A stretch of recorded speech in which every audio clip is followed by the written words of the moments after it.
What's up, you guys? Antonio here. In today's video, we're going to be working on 5 exercises that you can do inside your room, outside your patio, or wherever you are without weights. And these are going to be working out your pectoralis major and minor muscles. And yeah, let's get into it. Alright, you guys, so you may have heard that it's impossible to isolate a muscle, which is true, but it's not impossible to emphasize a muscle. And luckily, down here and up here on your chest, use 2 different motions in order to basically gain muscle in that location. So that's why it's imperative that you do different exercises at different angles in order to work the different sides of the chest. So that's why we got 5 different chest exercises and not just, the normal push-ups or wide grip or, what have you. So the first exercise we're going to have is the decline push-up, which is essentially a standard push-up, but it's going to be placing more emphasis on the upper pectoral muscles. And we're going to do that by essentially placing our body at a little bit of a slope by either putting your feet on a chair or a bench, whatever you've got at home. Alright guys, so for the decline push-up, I'm going to be using the stairs right behind me and doing 10 to 15 good ones. Okay guys, so the decline push-up, it's like a standard push-up, but it places additional emphasis on the upper pectorals. You perform this exercise with your feet on a bench, chair, or the stairs like I am, and your torso is going to be supported by your hands on the floor. Place your hands slightly wider than shoulder width apart, keeping your body straight. Extend your arms until your elbows are straight, and bend your elbows until they are completely flexed and return to the starting position.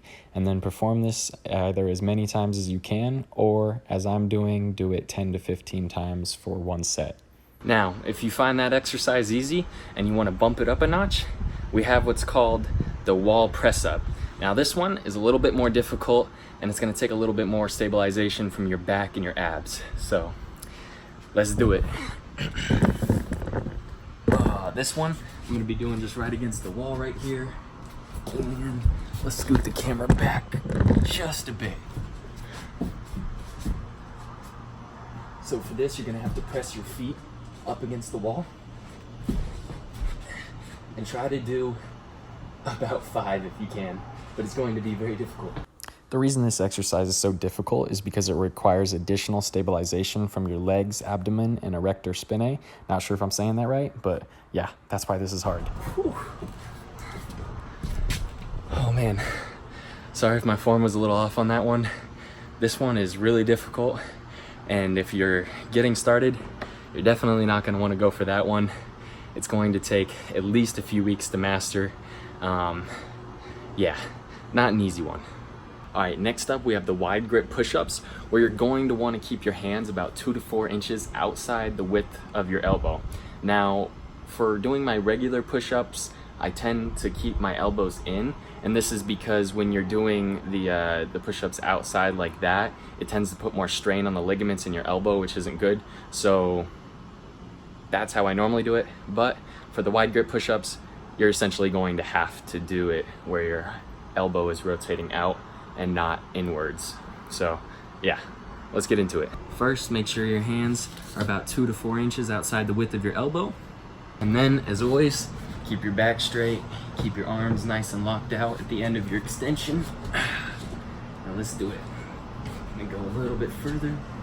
So this exercise is done exactly like a traditional push-up, but with your hands set as wide as comfortable and as you can control. I suggest having your hands 2 to 4 inches outside the width of your elbow, with your arms straight out from your sides, and this version puts more strain on your chest muscles, so you can drop to your knees if your form starts to slide a little bit. That's perfectly acceptable. Try to do 10 to 15 for this set. Now we have the triangle or tricep push-up, where your hands are going to be closer towards your chest, and you're going to be pressing all the way down until your chest is about an inch away from your hands. Alright, so I'm going to go for the triangle push-up, and I'm going to try to do a set of about 5 to 10. But obviously all of these numbers you can adjust according to your own strength. Okay. For this one, make sure you're pushing through your hands to a full plank position, and this version focuses more on your triceps and lower chest. So be careful, as your triceps will most likely be exhausted by this point. Now for the push-up hold, that's going to strengthen your arms, chest, and your abs a little bit. This is an isometric exercise, which means a held exercise. So you're essentially gonna do a normal push-up, come to about 2 inches off of the ground, and then hold that position for, let's say 5 to 10 seconds for beginner to intermediate. If you have to, you could do this on your knees. And yeah, let's get into it. Now, this is an isometric, otherwise known as a held exercise that will improve your chest strength, and it also works out your abs and arms. First, you want to get in a good push-up position with your hands aligned with your chest, but positioned slightly wider than shoulder width apart. Step back so that your legs are straight, and your hips should be tucked under slightly, and your back should be straight. The hips shouldn't be tucked under so much that your butt is in the air though. Some common mistakes are going too fast and not focusing on the compression of the lower back. 2, 3, 4, 5. After that, call it a day. Pat yourself on the back, get some water, and get some R&R for tomorrow.